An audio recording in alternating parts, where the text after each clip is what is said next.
Olá, senhoras e senhores, boa noite. Só fazendo um teste do áudio antes da gente iniciar. Pediria a gentileza que vocês confirmassem via chat. Vocês têm uma área perguntas aí? Uma área perguntas?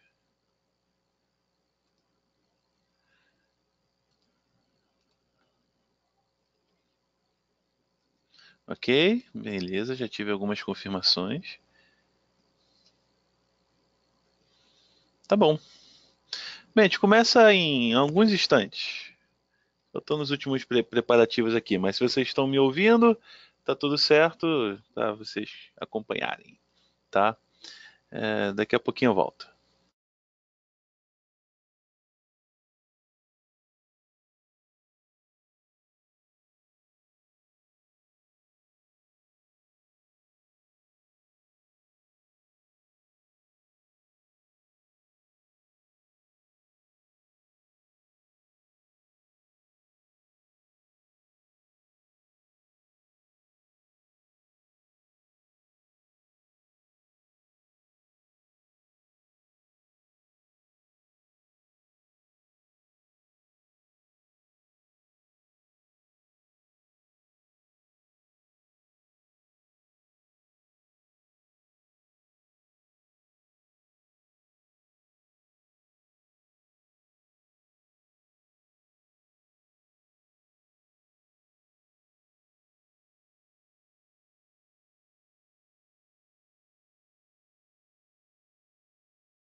Bem, senhores, vamos começar. Eduardo, podemos? Sim, Sapienza. Podemos sim, com vontade. Boa noite a todos, sejam bem-vindos ao nosso webinar sobre técnicas de classificação de imagem orientada a objetos. Eu sou José Augusto Sapenza Ramos, também estamos com a companhia do Eduardo Passo. E essa um webinar promovido conjuntamente, aí, digamos, a 6 mãos, podemos dizer assim, entre o Núcleo de Geotecnologias da UERJ, a empresa brasileira Global Geotecnologias e a empresa canadense PCI Geomax. Nossa principal pauta aqui nesse encontro, nesses encontros curtos, a gente sempre aborda um tema específico, e hoje vai ser algumas particularidades de classificação orientada ao objeto em imagens de alta resolução. Tá? Esse vai ser o nosso foco aqui. Não sei se... Creio que alguns de vocês já estão acompanhando essa série de webinars. Estamos realizando desde o final do ano passado. Já tivemos aí 5, talvez 6, não tenho o número aqui à mão, mas puxando pela minha memória, sem muito medo de errar, diria uns 5 ou 6. E todos esses vídeos estão disponibilizados aí nos principais canais dessas 3 instituições. Por exemplo, o nosso canal no YouTube, o canal do Sistema LabGIS, vocês encontram também os vídeos anteriores. Acredito até que seja de bom tom que ao passar o material desse webinar para vocês, a gente passa também o link dos vídeos anteriores para quem não assistiu. E aí, até para não me repetir, a gente não reeditar conteúdos que foram ditos anteriormente, hoje a gente vai fazer uma exposição em outro modelo. Se alguém já acompanhou os webinars anteriores, teve uma parte mais conceitual, um pouco mais extensa e etc. Mas como isso está gravado em vídeo, isso vai ser compartilhado com vocês. Hoje, digamos, vai ser mais ação. Né? Então, eu dou boas-vindas mais uma vez a todos. Agradeço a participação nessa noite de inverno aqui no Brasil. E, Eduardo, se quiser fazer algumas considerações iniciais. Sim, queria agradecer aí a oportunidade que o Sistema LabGIS está dando de, mais uma vez, estar em conjunto com a Global Geo e com a PCI, de poder estar apresentando esse webinar de classificação de técnicas, né, de classificação orientada a objeto. No final, o Sapiens ainda vai estar mencionando sobre outros webinars futuros que a gente vai estar apresentando também. E falar que é um prazer, é sempre um prazer a gente estar apoiando o LabGIS aí nesse tipo de aprendizado. Bem, fica à vontade aí, Sapiens. Qualquer dúvida que eu possa ajudar, fica à vontade de me chamar. Eu vou estar aqui o tempo inteiro. Obrigado, Eduardo. Bem, senhores, então, como mencionei, vamos começar com a ação. Para quem não conhece a solução do Geomática, eu vou fazer uma pequena introdução. Assim como, digamos, o pacote do Microsoft Office, quando você instala o PCI na sua máquina, ele vem com uma série de aplicativos que está nessa régua aqui, nessa barra. Tá? O principal, assim, posso dizer que é o Focus para a visualização, para uma série de processamentos, que é o aplicativo que está aberto aqui no fundo, o Focus. Tá? Também temos aqui o Ortho Engine, para a parte de ortorretificação e extração de modelos digitais de terreno, para a mosaicagem. Então, para essa parte de correção geométrica de imagens produzidas ou por sensores remotos, por vantes, por outros tipos de aviações tripuladas. O Modeler, ele funciona na ideia de você estabelecer um fluxo de processamento, você monta as caixinhas e você liga. Outros softwares têm soluções parecidas com essa até. Então, você tem uma série de processamentos que você faz com alguma recorrência, você pode criar um fluxo no Modeler e executar. Eu chamo a atenção também para a parte de visualização em 3D. Então, você pode pegar um modelo digital de terreno constituído, por exemplo, a partir do Horta Engine, e aí você coloca mais satélite em cima, outras feições, você tem aqui um processo de visualização em 3D. Uma dos recursos que diferencia essa solução de outras similares os recursos para se processar imagens de radar também. Então a gente tem aqui uma série, tanto dentro do Focus como nos outros aplicativos, uma série de recursos para se trabalhar com imagens de radar e suas técnicas. E para trabalhar hoje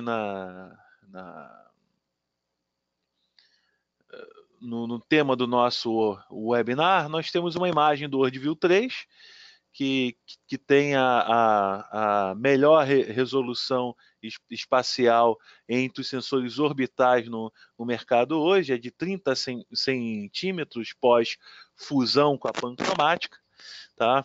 E temos um exemplo aqui na cidade de São Paulo, que pega uma parte do... A gente pode ver o Rio Tietê, afastei um pouco o zoom aqui. O Rio Tietê e o entorno.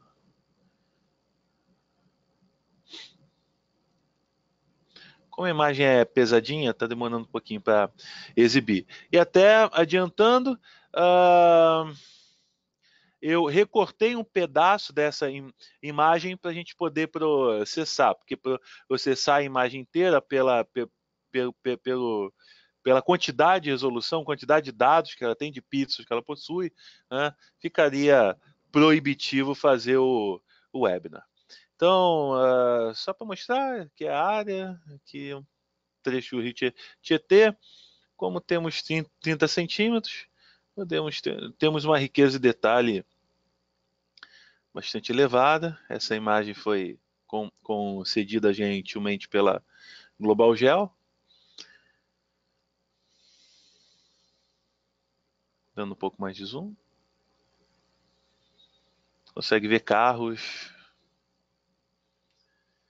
eventualmente até pessoas. Tem um campo de futebol nos arredores que tem gente jogando assim, você consegue ver, somente pela sombra. Sombra deixa bem evidente as pessoas. Dá mais um. Como a imagem é pesadinha, o computador que eu tô é um PC normal, não é um workstation, a gente tem certo lag aí de processamento. Então tá aqui, ó, bastante zoom, a gente consegue ver até as carrocerias do caminhão, a cor dos carros, né? Bastante resolução. Aí que eu fiz, eu cortei um pedaço da imagem, ela tá aqui, cortei um pedaço dela, fiz sampa clip aqui,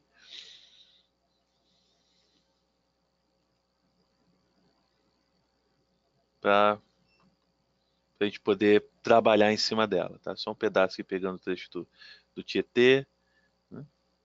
Uma parte com uma boa riqueza de tipos de feições, né? Então, e um desafio de se trabalhar com imagens de alta resolução é a grande variação de alvos que você consegue identificar na imagem, né? Então você tem tanto aqui construções com diferentes tipos de telhado, asfaltos aqui, calçamentos de diferentes tipos, né? Tanto de cimento, de pedras portuguesas, ou mesmo aqui o asfalto em si, os campos de futebol, por exemplo, temos esses três aqui, tem mais um outro aqui, eles também apresentam respostas distintas. Essa grande variação de informação espectral na imagem, né, é um desafio a mais na classificação desse tipo de imagem. Dando um pequeno retrocesso histórico, a literatura diz que a gente teve o grande marco ali do pixel de 5, 10 metros, assim, 10, 15 metros.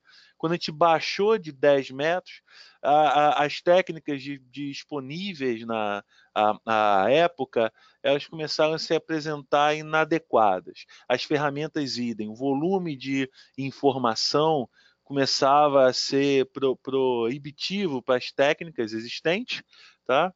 E por recurso computacional disponível.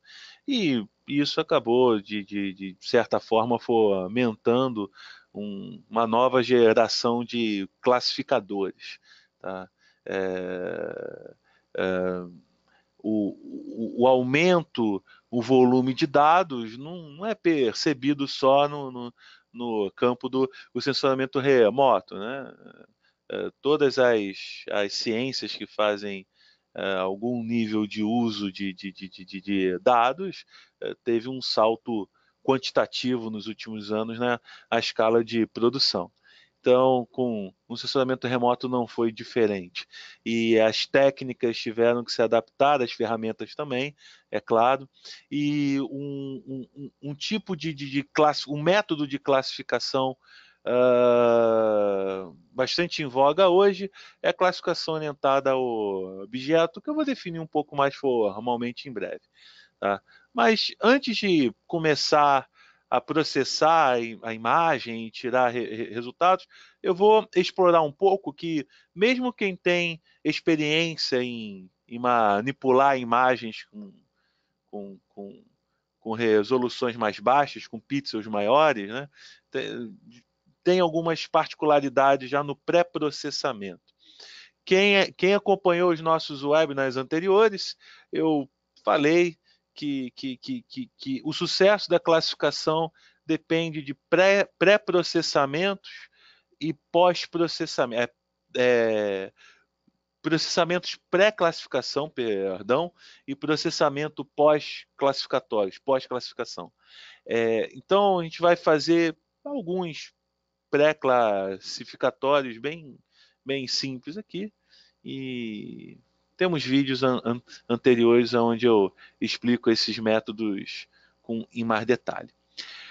A primeira coisa que eu vou fazer, eu vou acessar o algoritmo, a biblioteca de algoritmos, perdão, do PCI, para fazer um NDVI, ok? E depois eu vou também gerar a saturação da composição de bandas. Eu vou explicar já. Mas o NDVI é o índice de vegetação por diferença normalizada, é um índice bastante utilizado em, em análise de imagens de sensores remotos, como o nome mesmo indica, né, para vegetação, mas também para outras áreas. E na parte de classificação de imagens, é bem recorrente que se use esse produto, que se use o NDVI para fazer classificação. Então, vou rodar o NDVI aqui para a gente ver. É relativamente simples. O Geomática, ele gera alguns índices de vegetação. Eu vou configurar aqui a banda vermelha. Assim, acabei que eu não falei. O WorldView, as bandas que eu estou vendo aqui, tá? As bandas que eu tenho aqui, no caso aqui no Sampa Clip, são as bandas do visível, tá? O R, o G e o B e o infra próximo, tá? Essas são as bandas que eu tenho para trabalhar, são as bandas, digamos, mais famosas, mais frequentes de se aplicar em estacionamento remoto, né? Então ele está perguntando a vermelha, aqui, dei a vermelho, o canal vermelho a ele. Também preciso dar o do infravermelho próximo, unir, infravermelho próximo.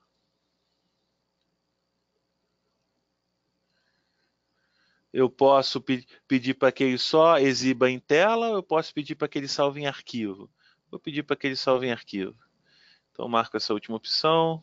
dou uma buscada aqui para gerar. Eu já deixei todos os dados prontos, que alguns processamentos eles levam um certo tempo. Eu já deixei aqui a mão para acelerar a exibição, a gente ter mais tempo para discutir as ferramentas e os métodos. Mas ele deveria rodar rápido, vou processar ele aqui. Então estou pedindo aqui, ele rodou aqui, tá ok. Então dei o vermelho e o infravermelho próximo. Essas outras bandas elas são usadas para se calcular outros índices, que não é o do NDVI, então não preciso configurar. E é nessa outra aba que eu vou escolher os índices, ou o índice, né? Eu posso pedir todos, eu posso pedir alguns índices em específico. O SAV na a literatura é bastante conhecida, o GI também, por exemplo. Todos eles aí têm suas aplicações. O NDVI é o mais famosinho. Eu vou dizer o sensor.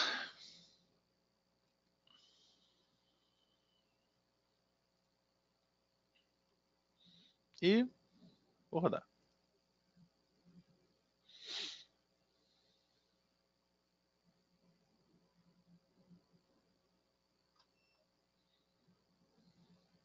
Vou guardar um instante ele terminar.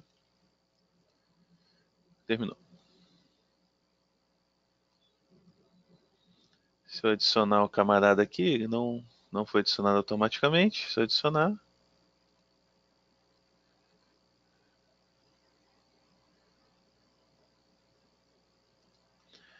Olha lá. Parece meio fantasmagórico até, né?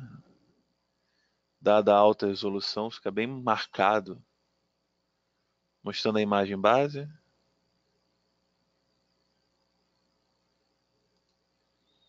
Né?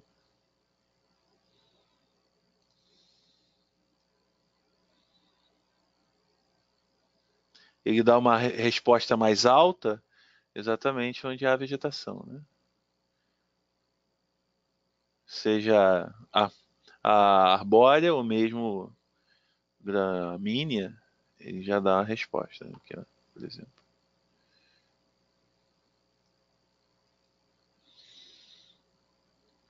Entre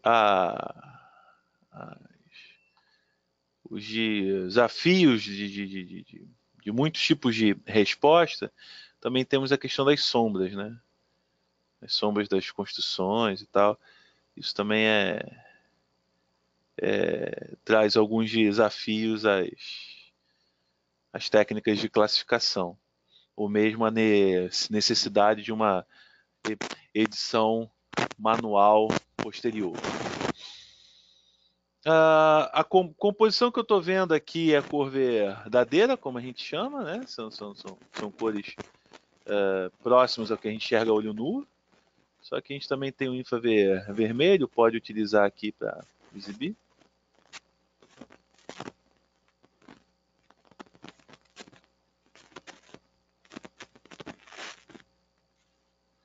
Vou só mostrar ele, a gente vê.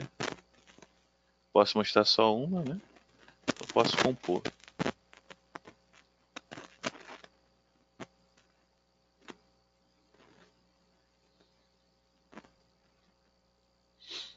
Ok? Posso mostrar só uma banda, por exemplo, aqui. Eu posso fazer a composição. Se houver outras bandas, infravermelho de onda curta, azul costeiro, dependendo do sensor, vermelho borda, né? Você monta a composição aqui a gosto. Na sequência, então, eu vou gerar a saturação, que é uma informação que vai enriquecer de dados a nossa classificação. Então, vou fazer a conversão de RGB para IHS. Para quem não conhece o método, assim, muito sucintamente. Muito sucintamente. Que no fundo você não trabalha com informação espectral de fato, mas com a cor associada à composição. Então você tem uma composição aqui RGB, onde você atribui as cores, né? E você passa isso, você passa esse sistema de cor baseado em 3 cores primárias, vermelho, verde e azul, para 3 propriedades: matiz, intensidade e saturação. Então, tanto pelo RGB como por essas 3 propriedades, você descreve cores derivadas a partir de 3 cores básicas ou de 3 propriedades. Então você faz uma transformação de referência, né? De cor básica para propriedades básicas, podemos entender assim.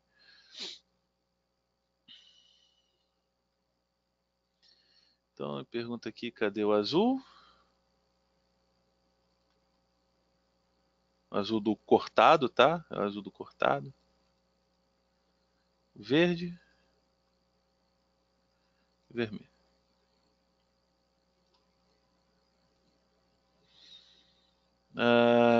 Pergunta se quer salvar a intensidade, se quer salvar matiz, também não. Vou focar aqui na saturação, mas pedir para ele salvar em arquivo, não exibir em tela. Salvar em arquivo, só a saturação, os outros eu deixei de fora. Já deixei aqui também pronto, mas esse também roda rapidinho. Da segmentação para frente é que a coisa pega. Vou manter aqui a associação dos bits direitinho. Ok.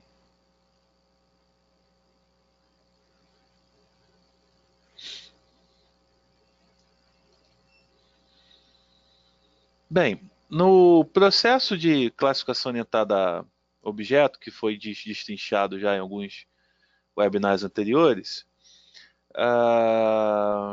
você passa pelo processo de segmentação, que os segmentos é o que você chama de objeto, né? Então você tem algumas técnicas de segmentação, alguns algoritmos que eu já vou mostrar, e você vai agrupar pixels vizinhos que apresentam características semelhantes.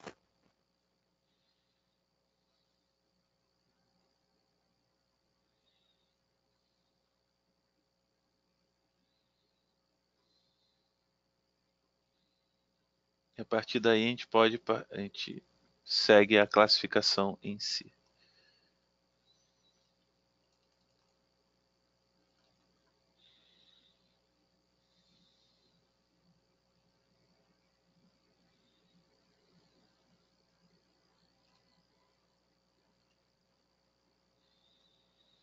Vou abrir aqui o resultado.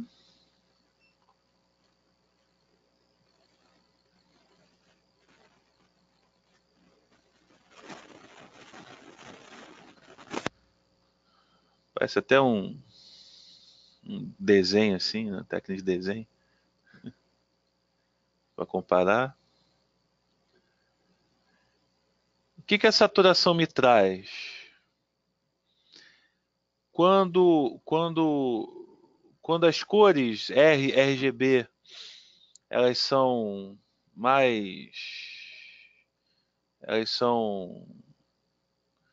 uma se sobressai frente a outras, é que eu não vou entrar em termos técnicos que não é o foco aqui, a gente precisaria ver outras coisas, mas quando uma se sobressai frente às outras, né, isso dá uma resposta mais alta. A gente pode ver aqui pelos telhados vermelhinhos das construções, né, o tipo de material utilizado que tem um tom mais avermelhado, ele aparece com a saturação alta porque está mais claro, está mais alto, né? O valor mais perto de branco é mais alto. Porque você tem uma cor predominante, tá? Mesma coisa acontece com esse amarelinho aqui, ó. Você tem uma cor predominante, tá? Quando você tem cores mais misturadas, que aí a gente chama de tons pastéis, né? São cores mais misturadas, onde uma não se sobressai tanto frente às outras, você tem um alto grau de mistura, a saturação cai. E a saturação onde as cores estão equilibradas, estão muito próximas do equilíbrio, são tons de cinza. Então, por exemplo, o asfalto aqui, né? Naturalmente, aí, pelo seu tom acinzentado, ele fica com valor mais baixo. Ok? Vou dar um zoom aqui. E aí você pode gerar esses produtos ou outros, dependendo dos insumos que você quer utilizar a classificação. Então, para o início da classificação orientada ao objeto, a gente precisa agrupar pixels parecidos, vizinhos. Por exemplo, vou dar aqui um exemplo. O Tietê aqui. Né? Então, esses pixels eles são parecidos. Então, talvez, dependendo do algoritmo de segmentação aplicado, deixa eu usar uma outra cor mais viva aqui com esse fundo cinza. Você vai criar um segmento aqui, agrupando esses pixels, por exemplo. Não é tão perfeitinho assim não, tá? Nós vamos ver, mas a ideia seria essa. Então esses pixels são parecidos, talvez o barquinho fique de fora, né? Porque ele já é de diferente, já me traz uma outra assinatura. E aqui também, o campo com essas cores aqui, esse tom amarronzado, talvez me dê um segmento, porque são pixels parecidos.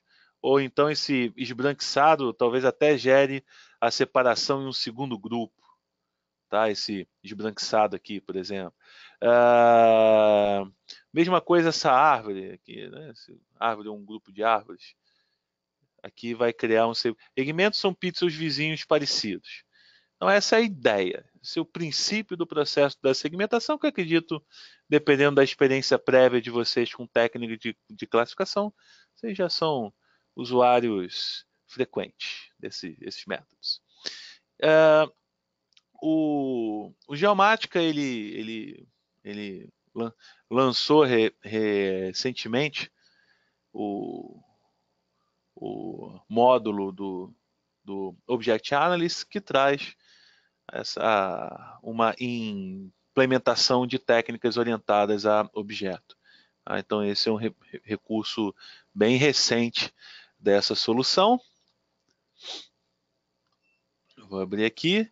E ele é pensado em etapas, tá vendo? Você tem as etapas que você segue dentro da metodologia de classificação de imagem orientada a objeto, sendo que a primeira é a segmentação, como eu mencionei já anteriormente. Vamos começar por ela aqui. Depois eu vou explicando os passos. A segmentação é um procedimento que demorou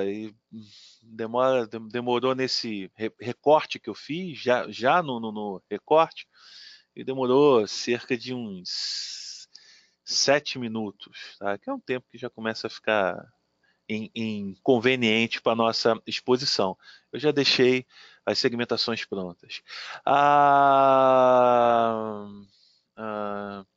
A segmentação é um procedimento que pede muito do hardware,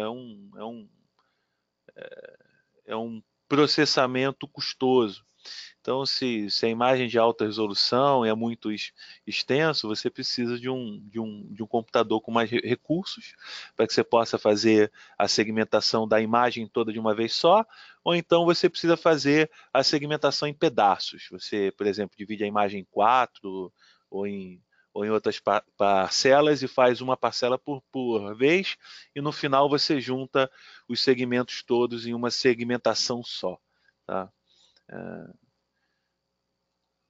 Então, aqui o processo de segmentação, eu escolho as imagens que vão servir para o cálculo da segmentação. Vou usar aqui no meu clipe, todas as bandas já do corte, tá? Todas as bandas do meu corte. Eu poderia utilizar o NDVI também, poderia utilizar a saturação, poderia utilizar algum outro dado espectral ou espacial que eu tivesse à mão, só que ele teria que estar dentro do mesmo PIX. O arquivo PIX é o arquivo, digamos, nativo do Geomática, é o formato de trabalho dele. Tá? Então ele lê TIFF, ele lê os formatos mais usuais, KML, Shapefile, esses foi os formatos de mercado que tem aí. Alguns processamentos o software demanda que você passe para Pix, outros não, depende. Né? Mas depois, se necessário passar para Pix, depois você pode também converter de volta para o TIFF, para o Shapefile ou para o formato aí mais usual. O formato PIX também é lido por vários outros softwares, não é uma coisa fechada só do Geomatica, não. Vários outros softwares também leem PIX. Muito que bem. Então eu vou usar as bandas todas, as 4 bandas, e eu tenho esses 3 parâmetros de configuração. Por bom entendimento desses 3 parâmetros, a gente tem que entender a fórmula, que é bem trincadinha. Tá? A escala é o segmento, é o tamanho mínimo do segmento. Tá? E aqui é em unidades de mapa. Então aqui é 25 metros quadrados. Tá? Se eu boto 100, fica o tamanho mínimo é de 100 metros quadrados. O shape vai ser uma sensibilidade a você agrupar valores parecidos. É a sensibilidade de percepção de semelhança. Ou seja, se você baixa o shape, ele é mais crítico quando ele julga a semelhança de segmentos vizinhos. Em outras palavras, ele agrupa menos. Tá? Ele vai agrupar menos. Se você aumenta aqui o valor, ele passa a agrupar mais. Ele é mais tolerante às diferenças. Né? E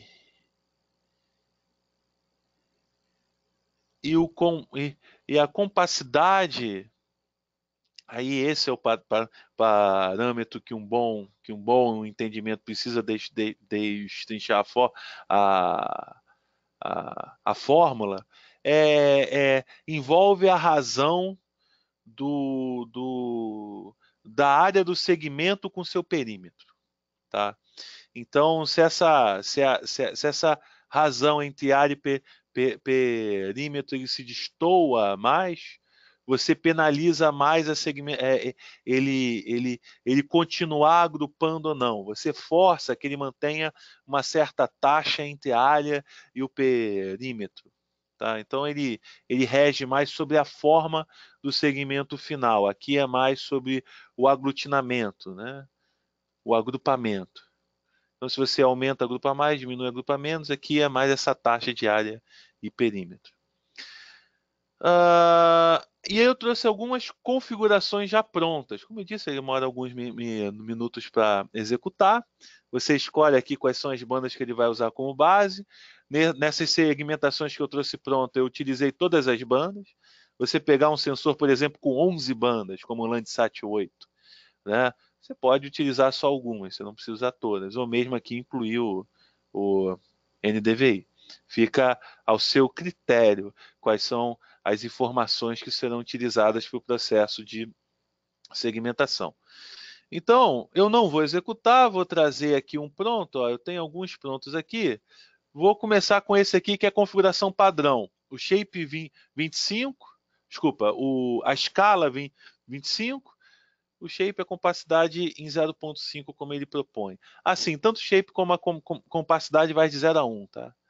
É um parâmetro que dentro da fórmula mexe nas sensibilidades ali, entre 0 e 1. Essa é uma das segmentações, então, já prontas. Cada região delimitada aqui é um segmento, que dentro da técnica de classificação orientada a objeto a gente chama de objeto. Você tem uso de técnicas de segmentação que não são dentro de técnicas orientadas de classificação orientada a objeto. Ou seja, segmentação não é um método exclusivo de orientação a objeto. Dá para ver que ele fez uns segmentos aqui ó, bem alongados, olha, tá vendo? Lá com a compacidade a gente poderia penalizar isso daqui. se fosse interessante, tá vendo? Tem aqui um formato bem alongadinho, né? Poderia aplicar uma penalidade nesse alongamento, porque isso mexe na taxa área perímetro. Ok? Vou trazer um outro aqui. A gente vê.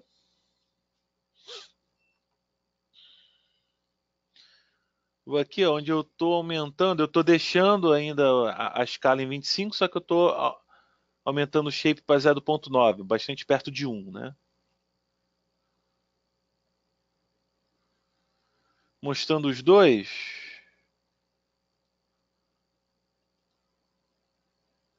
Esse aqui, o azulzinho, é com o shape de 0.9. O vermelho é o com 0.5. É para ver que ele agrupa mais, né?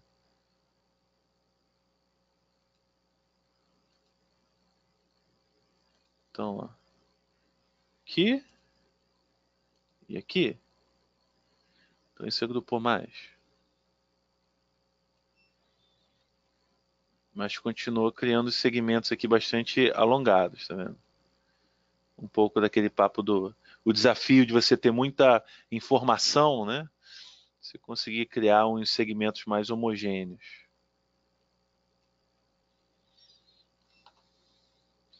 Mais um. Eu estou aumentando agora a escala para 50. Tá? Então estou dobrando. E o shape ainda é 0.9. Então ele vai agrupar mais.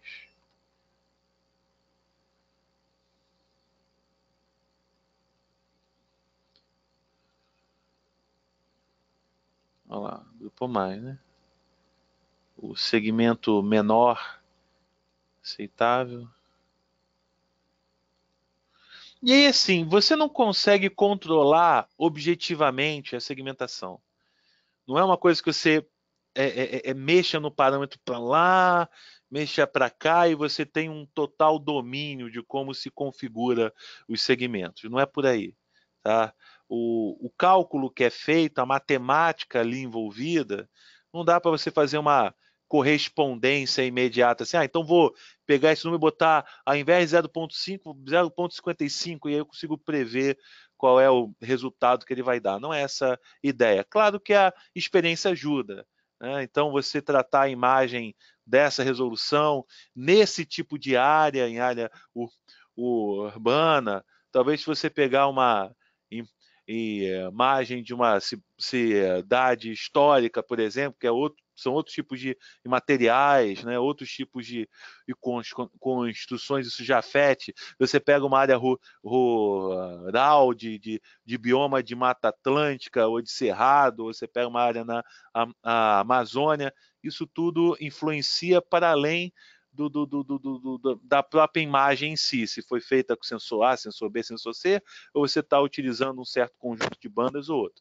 Isso tudo influencia nessa experiência a segmentação. Então, na prática, com o conselho que eu dou, você não tem como ficar se preocupando em dominar o resultado pela manipulação dos parâmetros de entrada.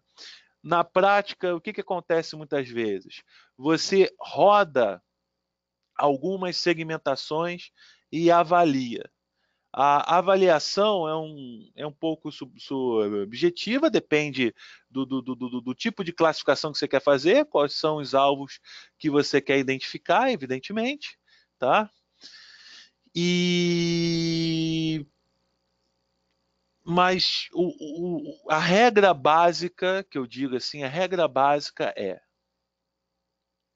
a tua segmentação, é bom que a tua segmentação agrupe o máximo possível, tá?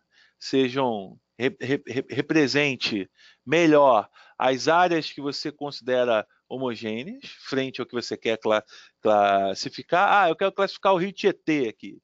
Então, poxa, idealmente, se ele desse um segmento só para o Rio inteiro, seria bom, tá?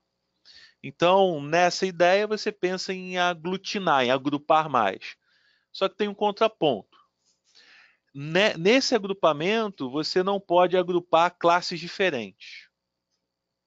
Se você agrupa classes diferentes, aí isso vai atrapalhar o teu resultado final, porque cada segmento vai receber uma classe. Então, se você mistura classes que você quer diferenciar, você não vai conseguir diferenciá-las na sua classificação final, tá? E aí é um trade-off, é uma balança. Você vai ter que trabalhar em cima desses dois aspectos para chegar a uma melhor segmentação. Um outro aspecto importante da segmentação é que, na verdade, não é nem da segmentação, é da classificação como um todo. Não há classificação que não demande um ajuste posterior, tá? Você vai automatizar o máximo possível. Você vai automatizar aqui o processo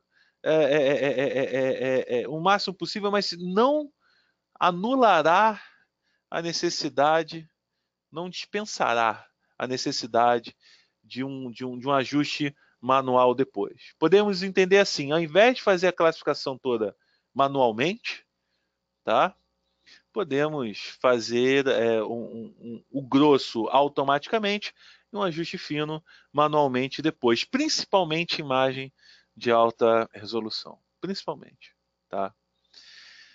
Bem, então dentro dessas segmentações aqui, dependendo, eu quero classificar, a minha chave classificação envolve a vegetação, por exemplo. Aqui eu quero identificar as árvores, eu quero saber a área arborizada.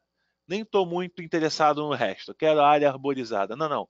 Eu quero mapear o sistema viário, eu preciso do sistema viário, eu preciso até dos dois.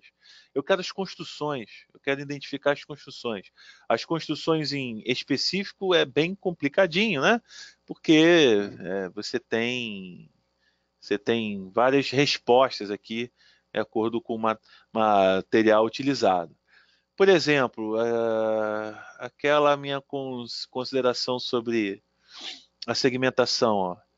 Se eu quero identificar os prédios, a gente pode ver que ele começou a agrupar aqui, ó. O segmento está vazando a construção. Tem até um pedacinho aqui, na verdade, área construída. Né? Tem outro nível aqui, parece.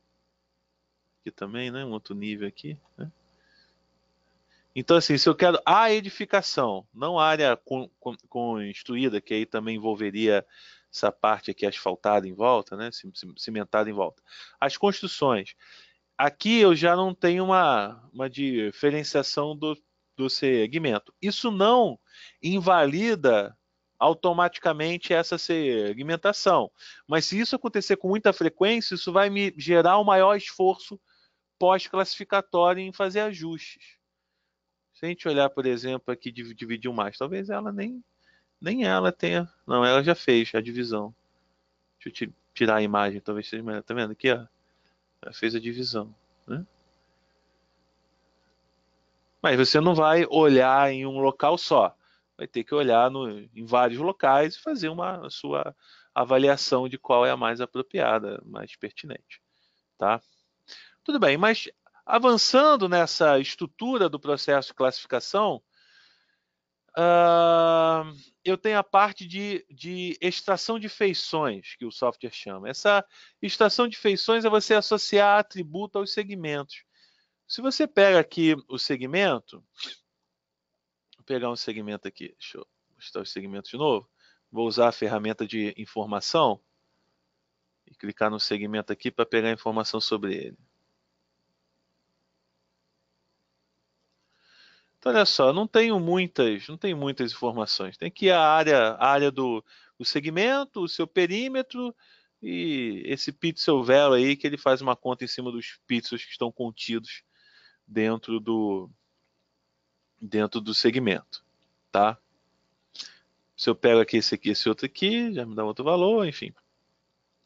Tem só essas informações básicas. Então eu vou agregar aqui outras informações espectrais ou espaciais, eu discursei um pouco sobre isso também nas apresentações anteriores.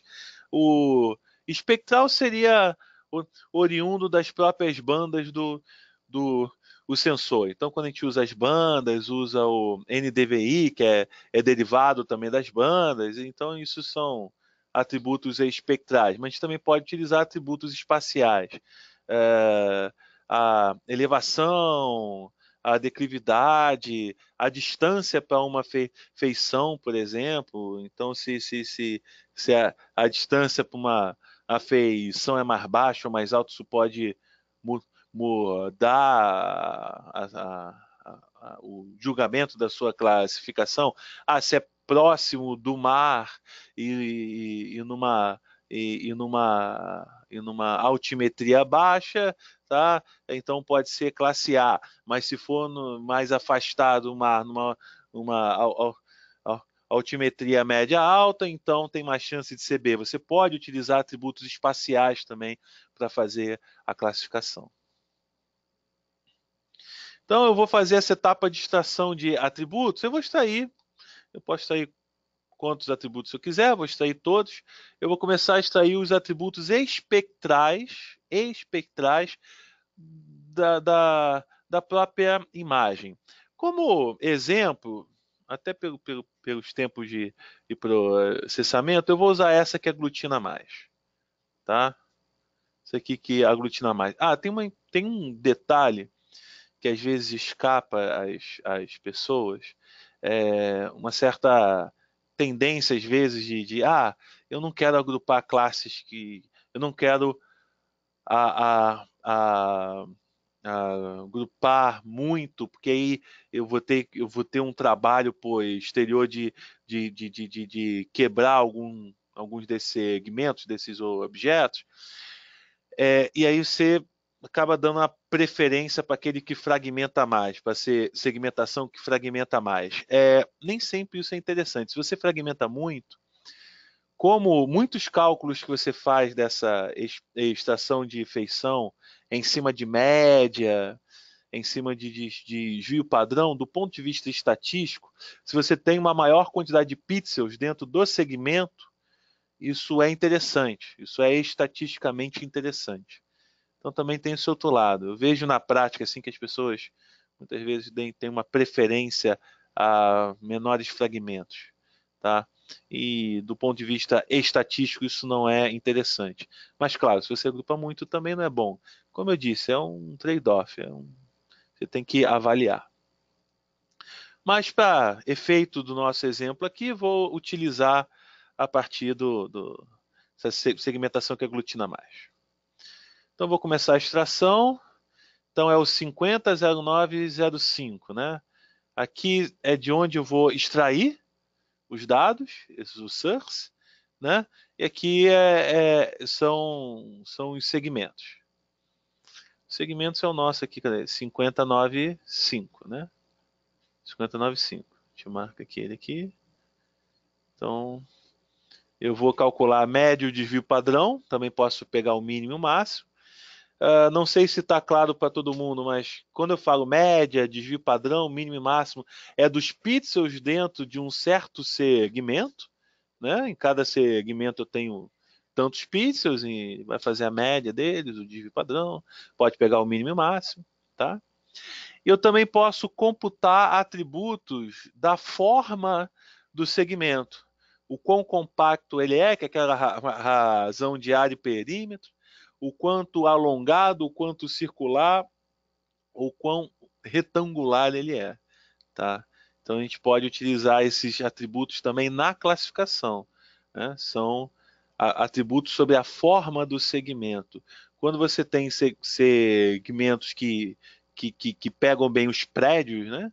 Você pode utilizar, por exemplo, a retangularidade. Se você tem, não em alta resolução como aqui, né? Mas numa resolução média,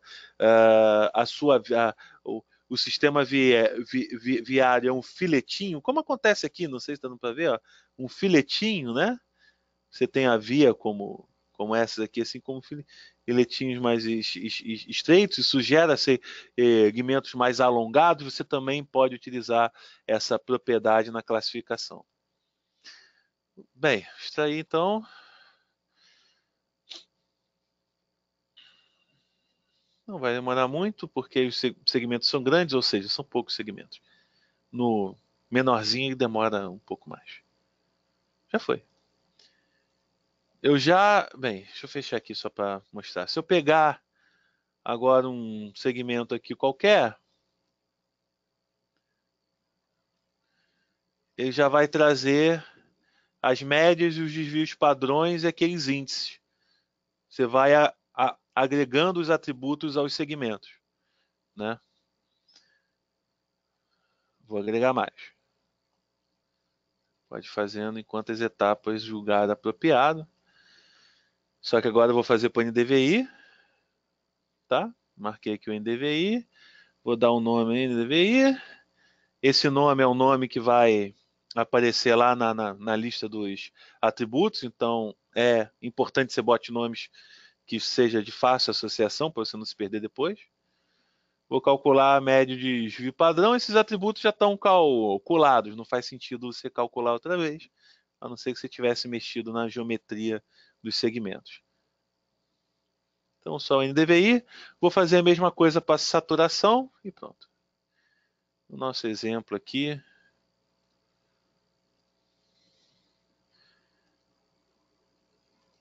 Vou ficar nisso. Chamar de SAT. A gente saber que é saturação. Média de padrão. Segmento que já está selecionado.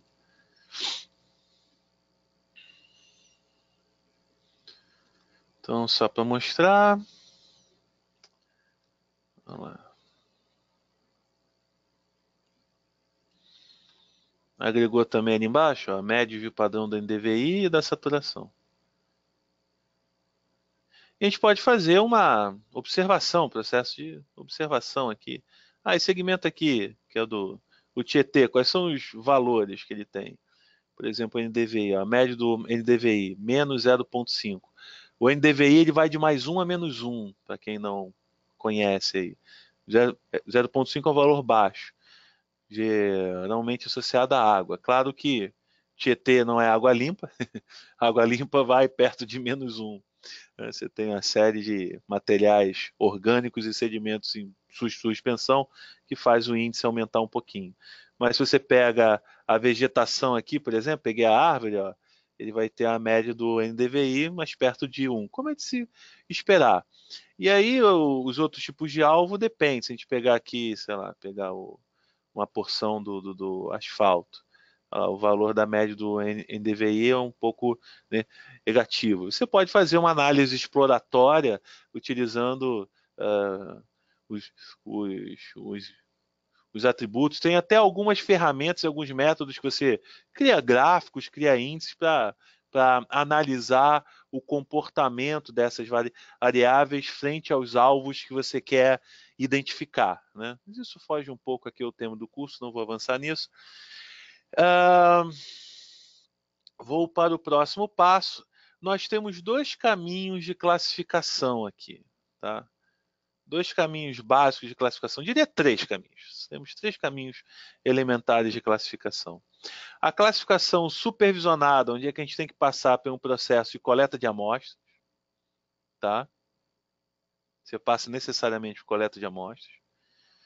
Uma classificação automática que a gente faz assim, ó, software, pega esses atributos todos que eu associei ao segmento e divide em grupo, agrupa aí. Aí tem técnicas estatísticas e de mineração de dados para você fazer esses agrupamentos automáticos, né? Isso foi tema até de um webinar nosso recente. Eu falei com um pouco mais de detalhes sobre isso. E você também tem as classificações baseadas em regras, tá? Eu vou dar um exemplo básico de cada uma delas, começando pelo automático, que é mais, como o nome diz, automático. Então aqui, ó, diga, Eduardo. Pode ser que eu esteja errado, mas eu estou vendo o temporizador aí, eu não sei se estava com isso já pré-fixado em 60 minutos, eu acho que você vai ter que alterar isso. Aonde? Desculpa, não ouvi. Temporizador, tá aí duração 60 minutos, você está chegando ao fim, está com 5 Ah, segundos, eu não sei se isso daí está na válido. a palestra aqui, isso não, Não, isso, perdão. isso não importa, não. Tá Não tem ok, problema, não. perdão. E então aqui no processo automático, chamado de classificação não supervisionada, esse é o nome que a literatura dá, vou botar aqui, class auto.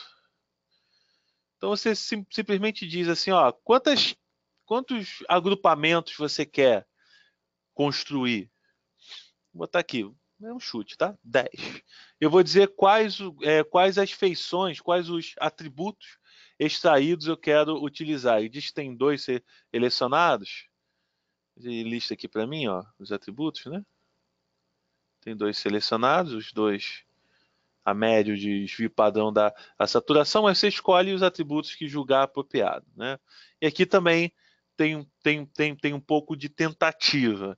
Claro, a literatura, o conhecimento sobre a assinatura espectral dos alvos já dá alguns direcionamentos, né? Se você quer fazer diferença de vegetação e água, NDVI é muito útil.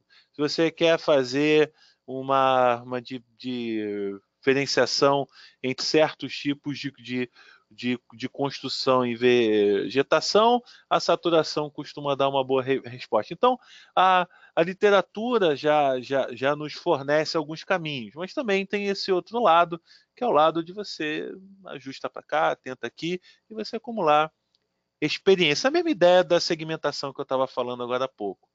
Se você julgar apropriado, você também pode usar a área. Os segmentos aqui estão de áreas próximas, né? Quando a imagem de alta resolução, é comum as áreas ficarem dentro de um intervalo mais estreito. Mas você também poderia utilizar perímetro, enfim. Vou utilizar só as médias nesse exemplo. Usar só as médias de tudo, das 4 bandas, do NDVI e da saturação, tá? Nessa classificação automática. E vou rodar. Ele vai dizer aqui que a assinatura estatística vai ter que ser recondicionada, vai ter que ser computada. E o algoritmo que ele usa para os interessados é o KMedia. É um algoritmo bem conhecido para esse tipo de clusterização. A clusterização ela não acontece espacialmente como a gente teve na segmentação. Na segmentação a gente teve também um agrupamento, mas foi numa dimensão espacial, pixels próximos. Aqui é no espaço de atributos que a gente chama. Eu selecionei 10 atributos, né? Então você tem um espaço de 10 de menções, com 10 eixos, né? Um espaço cartesiano de 10 dimensões, ele vai agrupar os segmentos através desse espaço. Então não é por proximidade espacial, né? É proximidade geográfica, mas sim nesse espaço de atributo. Ele separou aqui, ó, e está dando até umas coresinhas. Ele não tem semântica nessa classe, não sabe o significado de cada uma, ele só agrupou, ele dá número. Ah, esse aqui é o primeiro grupo, esse aqui é o segundo, esse aqui é o terceiro. A gente pode olhar um a um aqui só para analisar o resultado. Classificação automática é uma classificação em geral menos a curada do que a supervisionada. Então aqui, ó, ele pegou o quê? Um tanto de vegetação como Tietê também, né? Ficou um pouco de sombra barra vegetação. As sombras dos prédios aqui, por exemplo. Olha lá. A sombra aqui das construções, né? O Tietê, um pouco aqui de uma vegetação sombreada, me parece. O 2 aqui foi bastante asfalto, né? Mas não tudo. Deve ter um outro item um outro número aqui outra classe que deve complementar. Esse aqui pegou a área vegetada. E tem erro, mas dizendo no geral, né? Esse aqui pegou o complemento da área construída, né? Olha lá, dá para ver que somando os dois ali. Essas coisas a gente muda, essas coisas ele também botou a esmo. Isso aqui é área aqui na área mais avermelhada, né? Uma resposta mais alta no vermelho, me parece.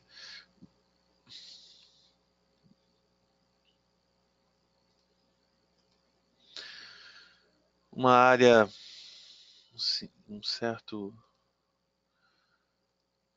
não sei se esse tipo de material aqui é concreto, aqui das construções, mas alguns outros tipos, mas um cinza mais claro, né?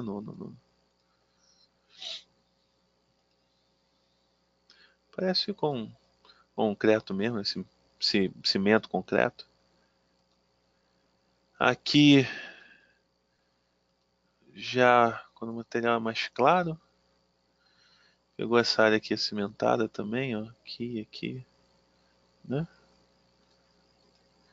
Esse aqui pegou o quê? Esse aqui pegou umas áreas mais esbranquiçadas para azulada, me parece. É, umas áreas mais claras. Talvez complemente com esse outro. E por fim, aqui tipo outros aqui, as áreas bem branquinhas, bem claras. Ele botou nesse nono grupo. Enfim. E aí, o que significa cada agrupamento que ele fez? Esse agrupamento é meramente numérico. Agora, você que dá o sentido, se é que existe sentido. Né? Uma classificação automática, se você quiser pegar. Ah, eu quero pegar a área. Eu quero pegar asfalto, a área construída aqui. Sei lá. Isso aqui é um bom início. Ó. Você já tem bastante coisa aqui. O 2 com 4, né? Você quer pegar com cobertura vegetal. Esse aqui é um bom início também. Tem erro, tem falha, você vai ajustando, né? Você já parte de um pedaço feito, você faz o ajuste manual depois. Vou dar um zoom aqui.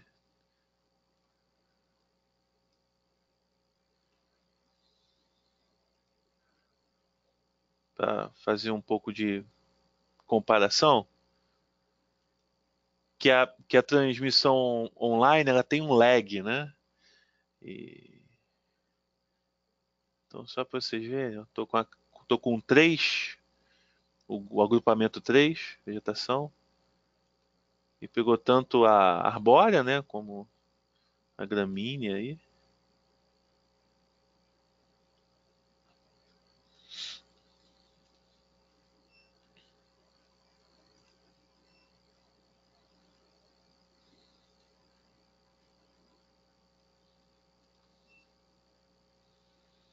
Então, essa foi um exemplo de automática, tá? É...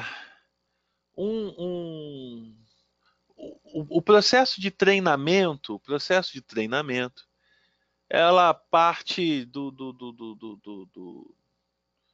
da etapa de você coletar a amostra. Você tem que dizer, olha, esse segmento aqui é vegetação, esse outro segmento ele é. Deixa eu mostrar o original, que se a gente olhar com essa classificação vai acabar viciando e atrapalhando um pouco. Deixa eu voltar com o que não está com a classificação, tá vendo? Isso aqui está sem a classificação automática que a gente fez. Aí eu vou dizer, ó, isso aqui é uma árvore, isso aqui também é uma árvore, isso aqui é asfalto, isso aqui é cimento concreto, sei lá, isso aqui, eu nem sei o que é isso aqui, enfim, isso aqui é uma área, grama, área gramínea, né? É vegetação não arbórea. É semântica que você vai dar para a classe também depende do que você quer classificar, né? Não estou entrando nesse mérito. Então, vou fazer um início do treinamento. O treinamento é um processo extenso, tá? Um processo longo, mas repetitivo. Vou mostrar o iniciozinho aqui. E E o desenvolvimento, digamos, é mais do mesmo do que eu vou mostrar.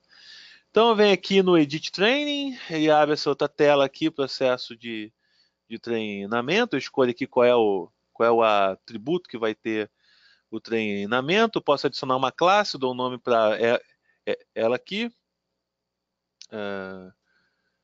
Veg arbórea, por exemplo. Vou botar um verde escuro. Tá? Aí eu começo a coletar. Clico aqui, cliquei na seta, cliquei no segmento. Ele marca o segmento para mim. E aqui, assign. Pronto, o training count já está igual a 1. Isso aqui também é. Aqui também é. Eu vou treinando.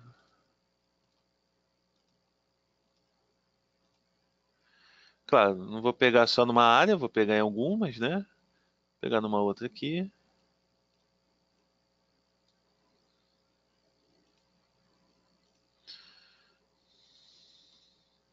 Pressionando o Shift, você pode pegar vários.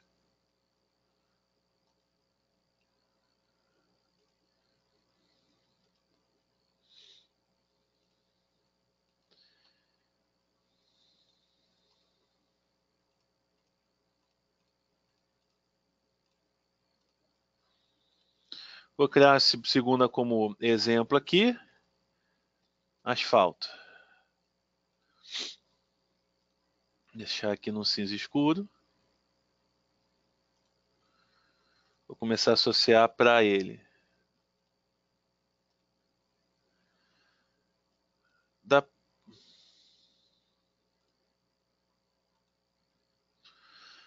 para ver que aqui ele já agrupou um pouco, tá vendo? Com as feições que tem vizinhos. Tá agrupando aqui. Tá agrupando também aqui, tá vendo? Aqui também. Então isso vai atrapalhar. Se eu quiser uma classe asfalto, já vai atrapalhar aqui. Eu precisaria dele mais ser segmentado. Porque se ele classifica isso aqui como asfalto, ele classifica o segmento inteiro, né? O objeto inteiro. Mas no nosso exemplo, vou pegar lá na área das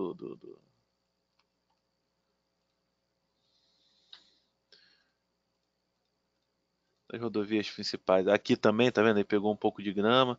Mas faz parte, não tem segmentação perfeita, não. Só vale a pena você evitar pegar esses segmentos com confusão, que isso pode confundir o classificador também, né? Você está treinando o classificador, você está passando informação errada? Isso não é conveniente, do ponto de vista metodológico.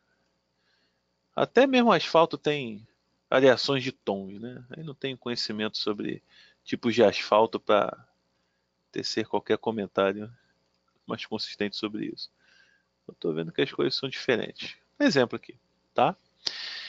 E você vai fazendo. Vou pegar por último o cimento. Aqui embaixo tem uma área que é cimentada, essa coisa.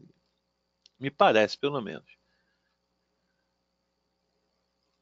Deixa eu dar uma outra classe aqui.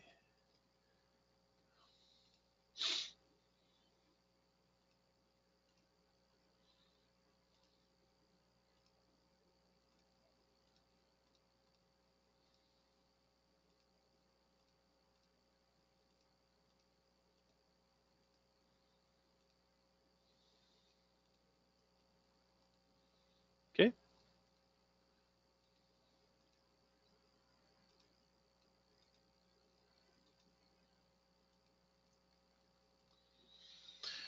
Vamos supor que eu tenha terminado, tá? Que eu terminei. Fiz só um pedacinho, né? Agora eu posso voltar aqui, cadê a janelinha do Object Analyst? Na classificação, agora é supervisionado. Eu vou dizer qual é o campo de treino, né? Tá aqui, class superv.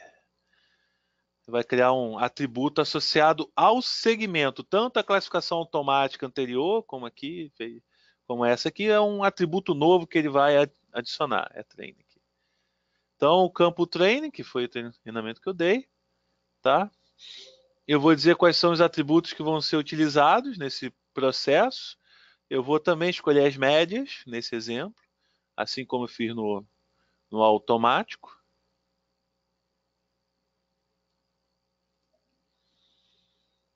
E tá cismando em mudar ali pro outro. Apagou meu nome aqui, peraí. Class Super. Ixi, cismou. É o training. Acho que é um training.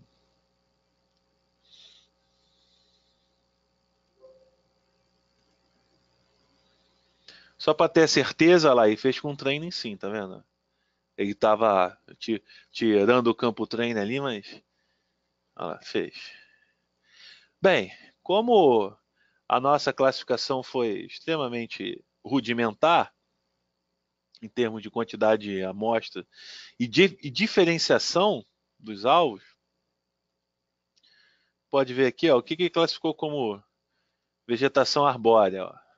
Foi isso daí.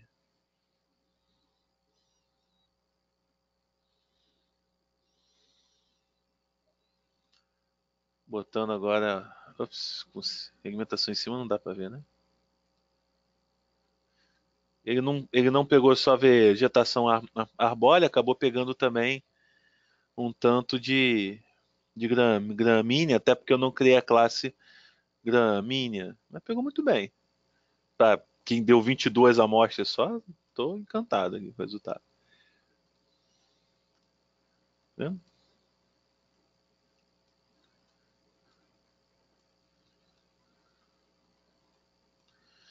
Ok. O,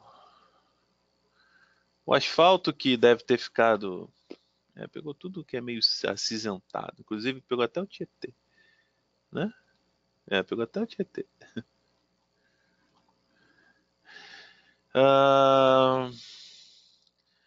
Como eu não criei uma quantidade de classes representativa, os alvos identificáveis na a imagem, teve outras classes que ele jogou também como asfalto. Né? Eu teria, assim como na vegetação arbórea e rasteira, eu teria que ter as duas, a arbórea e gramínea, eu teria que ter as duas para que eu pudesse marcar bem a diferença entre eles. A mesma coisa aqui para o rio, para outros tipos de alvo. Foi só um exemplo.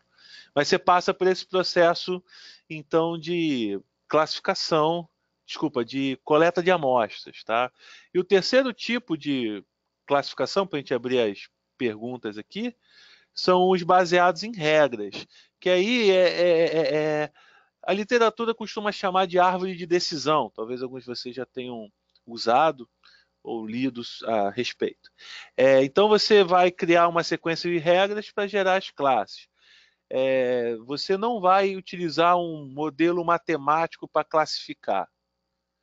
Você vai criar regras. Olha, se o NDVI for maior do que 0,5, é vegetação. Agora, se a saturação for menor do que tanto, então é asfalto.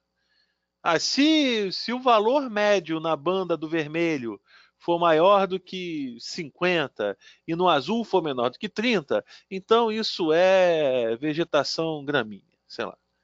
Você vai criando essas regras baseadas nas respostas espectrais dos alvos. Vou fazer aqui só um exemplo, por causa do nosso tempo, só para mostrar o processo. Vou criar aqui uma nova classe. Eu já tenho aqui o treinamento, a classificação automática, supervisionado. Vou criar aqui mais uma. Class by rule. Beleza.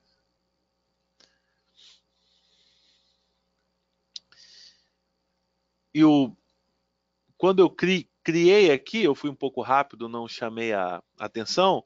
O valor padrão é no data. Então, todos os segmentos estão com a classificação no data agora, sem dados, né? E aí eu vou dizer, ó, todo mundo que está com no data, que agora nesse momento são são todos os segmentos, eu vou associar uma nova classe chamada vegetação.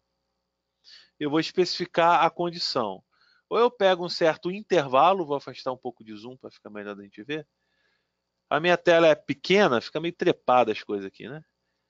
Mas é bom nesse tipo de ferramenta você ter aqueles dois monitores de 30 e poucas polegadas, né? Você especifica a condição, a ferramenta traz dois caminhos. Um é você definir em intervalo, você escolhe qual é o atributo. O NDVI seria um dos mais óbvios em termos metodológicos. Vou pegar aqui o valor máximo do NDVI, que é 1, e vou botar aqui 0,5, talvez. Aqui ficou menos 0,5, né? Menos 0,5 não. 0,5. Ah, e pegou um tantão. Não pega tudo. Como a regra é generalista, digamos assim, ele não vai ser 100% assertivo. Né? Vai acabar pegando coisa que não é, deixando de pegar coisa que é. Isso faz parte desse tipo de método. Você pode, então, partir por dois caminhos. Pecar pela falta, ou seja, deixar áreas que são vegetação de fora, e aí você criar regras complementares para somar essas classes, desculpa, esses segmentos, a classe vegetação, ou você pode pecar pelo excesso e depois remover o excesso. Aí é uma questão de como você monta a árvore de regra. Por exemplo, eu vou pecar pelo excesso, digamos assim. Vou botar a mais, tá vendo? Botei a mais, 0,3 até o máximo dele aqui, que é muito próximo de 1. Vou dar OK e rodo. Ele já passou a classificação, ele pintou em verdinho aqui até, tá vendo? Já passou a classificação. Deixa eu tirar o segmento que está embaixo, não confunde a gente. Tá? Aí eu venho aqui também, vou botar outra regra agora. Mas eu vou botar outra regra lá na nossa classificação. Vou pegar o no data, ou seja, vou deixar de fora a vegetação e vou classificar como água. Também vou usar o NDVI para isso. Essa é uma regra meio batida, se usar o NDVI para separar água de vegetação, isso é bem. Vou escolher aqui um valor pequeno, 0,5. Olha lá, e pegou boa parte do Tietê. E ele pegou também umas sombras. Pegou umas sombras também, tá vendo? Vou aumentar aqui o intervalo, 0,4 talvez. Pegou mais, pega mais sombras, até umas outras coisas. Aqui eu vou pelo excesso.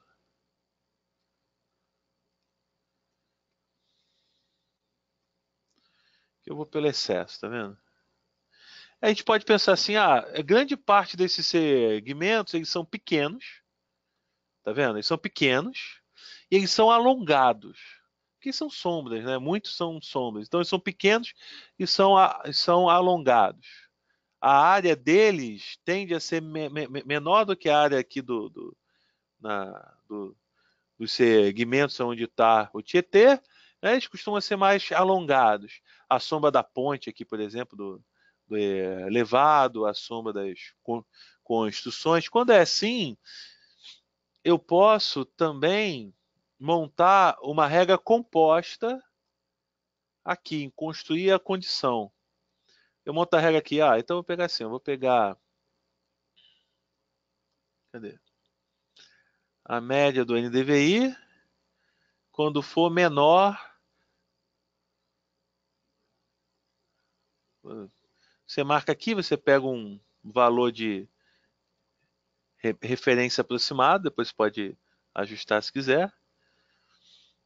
Menor que 0,3, aí você joga na tua lista.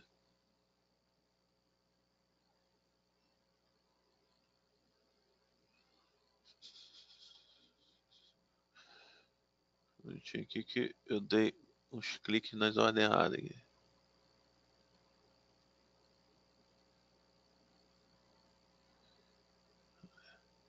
Eu cliquei no botão errado.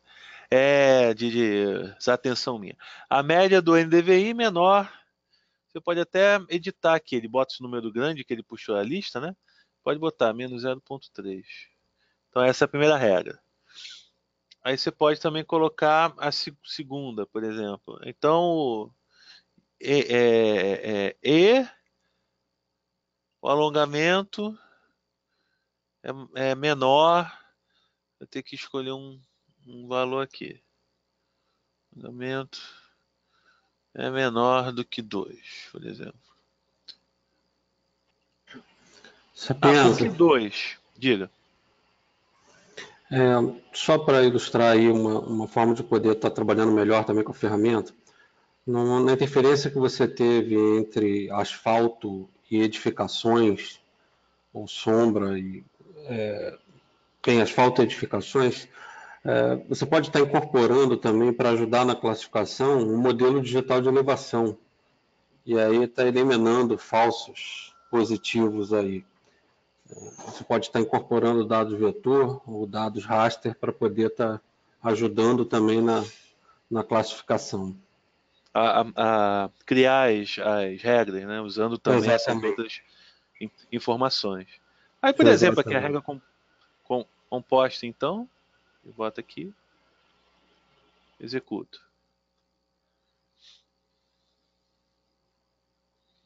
Ainda pegou mais áreas de sombra aqui, tá vendo? Pegou o Tietê, enfim. E aí você vai montando as regras dessa forma, tá? No final, estando satisfeito com a sua classificação, vamos supor que estou feliz com a classificação, tá? Você tem a parte de validação também. Aqui ele tem métricas de validação, tá? Você pode fazer ajuste manual nos segmentos, tanto antes da classificação como depois, tá? Então você pode fazer ajustes aqui no Reform Shapes, deve ser parte segmento, junta segmento, muda a classificação segmento. Okay?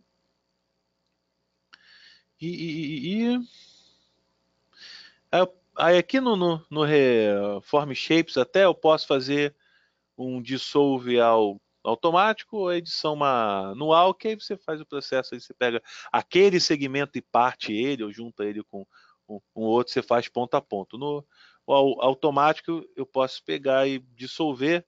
Vou pegar aqui minha classificação por regra, poderia utilizar alguma das outras classificações que eu atingi, tá? Mas vou usar por regra. Vou salvar aqui no Output.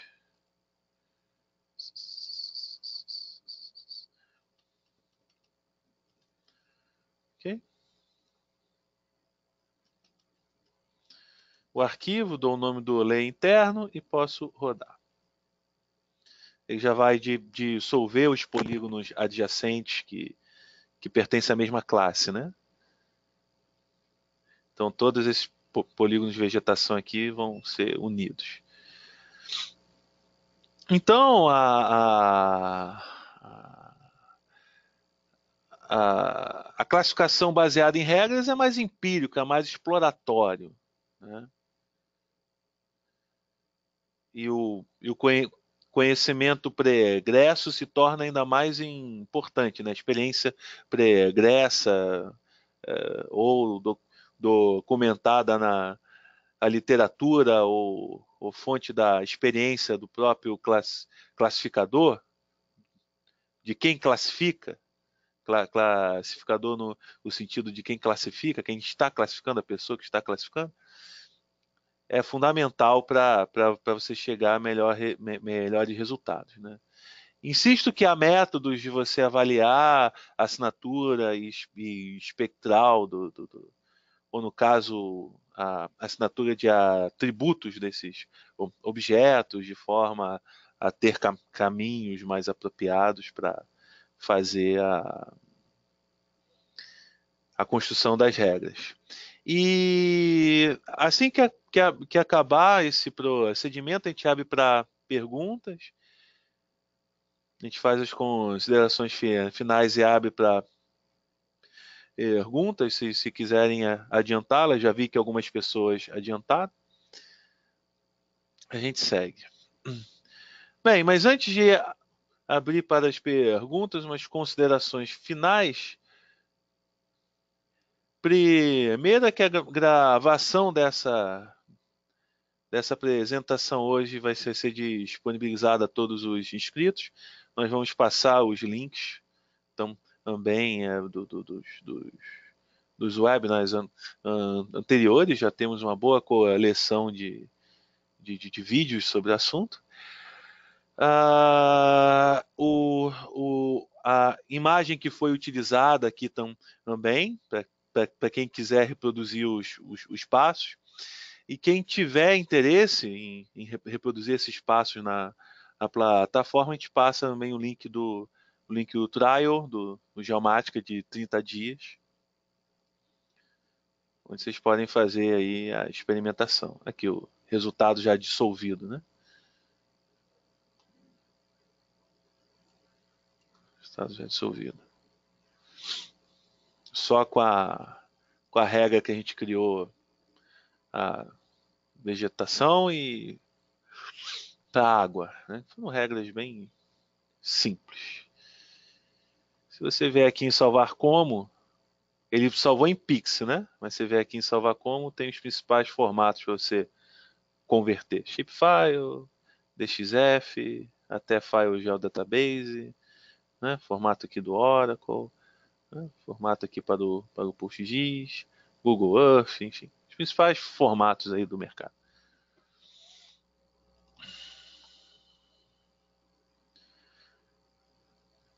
Eduardo, queres fazer alguma consideração antes de abrirmos para as perguntas? Não, acho que seria bom se você pudesse colocar para eles as próximas datas, né, dos demais webinars que nós vamos estar colocando. Conforme você já colocou, tem uma licença trial com validade de 30 dias aí, para quem quiser estar utilizando o software, não somente para classificação orientada a objeto, mas para toda outra variedade de aplicações do Geomática. E me colocar à disposição. O meu e-mail é eduardo@globalgel.com.br para tirar qualquer dúvida que tenham aí com relação ao software, ou que porventura possam ter aí com relação à licença do software. E agradecer pela sua dedicação aí com o webinar. Obrigado, Sapiens. Bem, essa é a nossa agenda de webinars. Tá? Temos as de hoje, obviamente, mas temos 6 de setembro, 15 de outubro, 27 de novembro, com esses temas: técnicas de detecção de mudanças de uso e cobertura, extração e manipulação de modelos digitais de terreno e técnicas de processamento de dados de radar, abertura sintética, né? Conhecida aí pelos íntimos de SAR. Então, essa é a nossa agenda para esse ano dos próximos webinars. Queria agradecer ao Eduardo pelos insumos, pelos canais, pelo todo o apoio que é dado.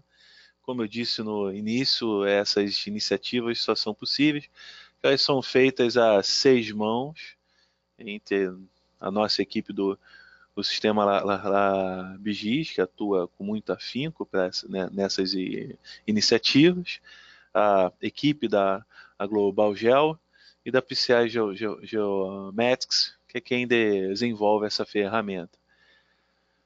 Mas vamos às perguntas. Temos algumas aqui.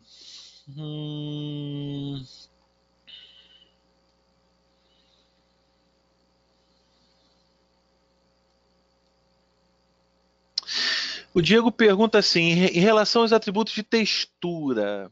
Diego, se a gente já falou sobre isso em algum webinar anterior. Bem, o atributo de textura acaba que na classificação orientada ao objeto é muito traduzida em cima do desvio padrão, né? Se você tem uma textura mais heterogênea dentro do o segmento, por exemplo, uma copa de árvore que tem sombra, né? E aí você tem uns pixels mais claros e outros mais escuros, ou se você tem um pasto degradado, onde tem uma parte de solo que está mais exposto, você tem uma parte com alguma vegetação rasa, isso é que caracteriza essa textura mais heterogênea, como a literatura se refere. O mais comum nessas técnicas de classificação orientada ao objeto é você utilizar o desvio padrão, que matematicamente é uma boa métrica para a textura. Se é uma textura mais homogênea, o desvio padrão cai. Se é uma textura mais heterogênea, o desvio padrão cresce. Apesar que eu já vi em alguns artigos acadêmicos umas métricas mais digamos, dedicadas, direcionadas a se medir certos comportamentos. É uma textura que é mais periódica, quer dizer, ela tem uma frequência de ocorrência dentro do segmento ou não, ou se tem uma área com tons mais claros, né? O segmento, metade dele é tons mais claros e metade é tons mais são tons mais escuros, e isso é que aumenta o desvio padrão, mas eu não vejo muita utilização dessas métricas na prática. Vejo mais em trabalhos acadêmicos direcionados no sentido propositivo. Né? Mas se houver, se você quiser usar, por exemplo, um índice desse, você pode calcular usando o PCI, se ele já tiver o algoritmo implementado nele, você roda, que nem eu rodei o NDVI, por exemplo, ou até você pode desenvolver em Python, utilizando o script, o cálculo desse índice, e você agrega como qualquer outro atributo do seu segmento, como a gente tinha lá, os atributos espectrais, a saturação, NDVI, você também agregaria essa sua métrica de textura aos seus segmentos. Tá? O Raulin comentou assim,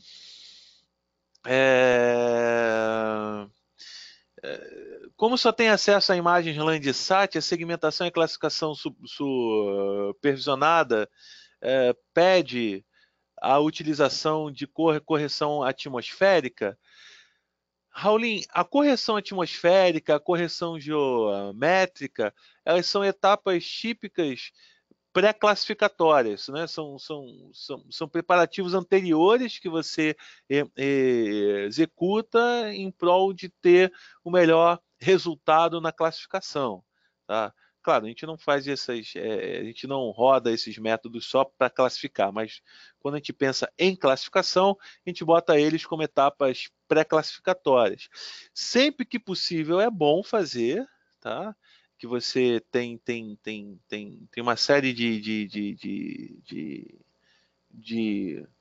normalizações e de ajustes que você atinge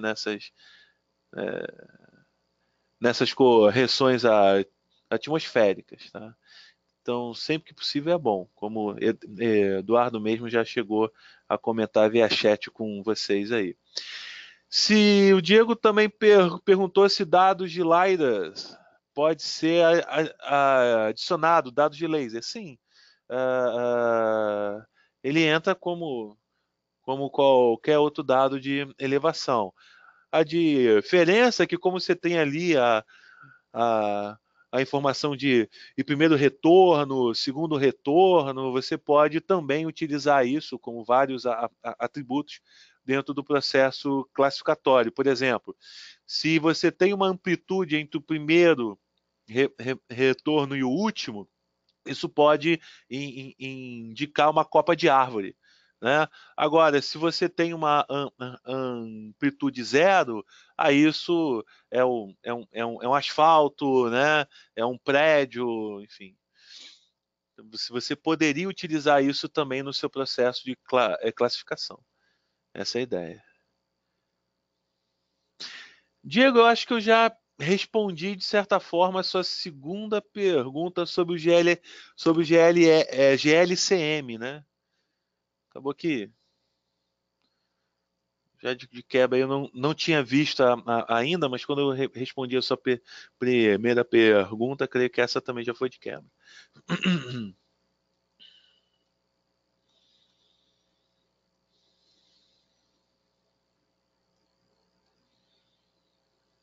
Estou olhando aqui as perguntas.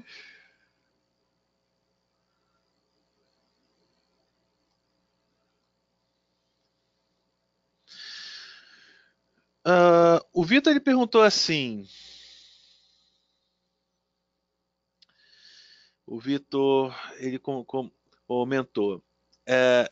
Caso haja mais de uma classificação, né?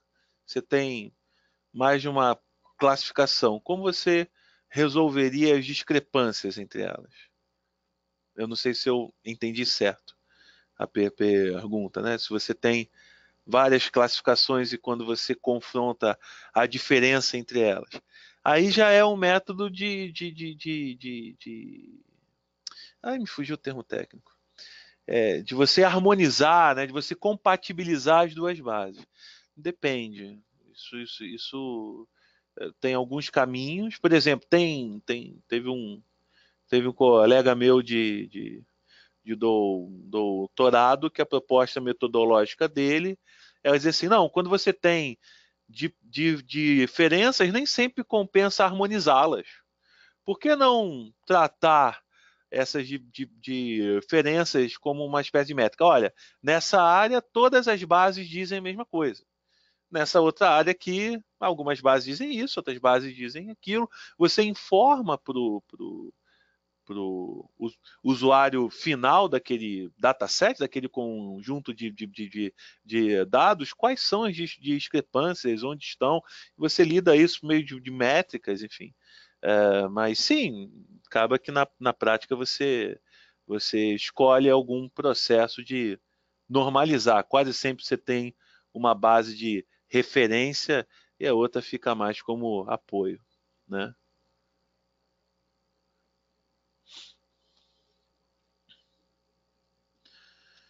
Bem, senhores, como o nosso tempo tá um pouco avançado, acho que a gente pode encerrar.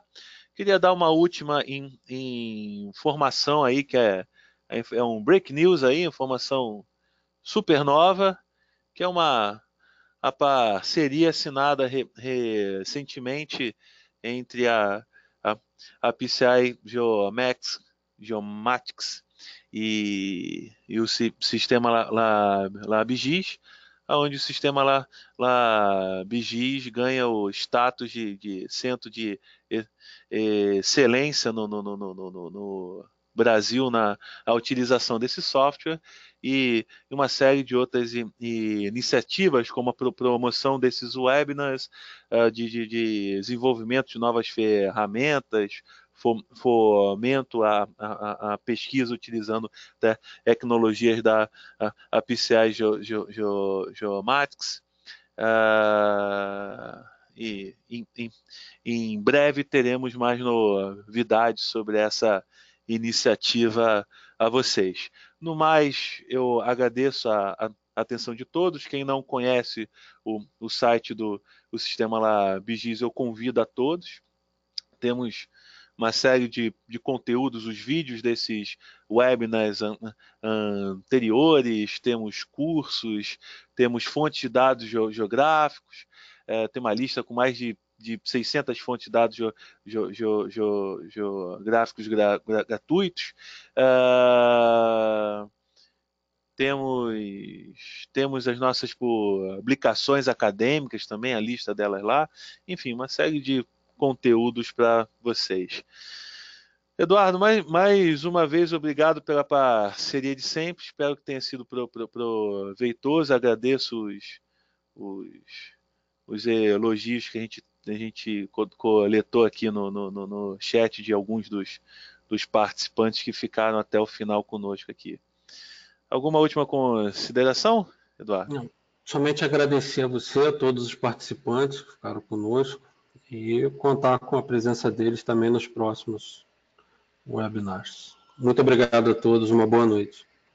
Obrigado, senhores. Uma boa noite. Com a licença de vocês, encerra a nossa sessão. Um forte abraço e até a próxima. Estamos à disposição.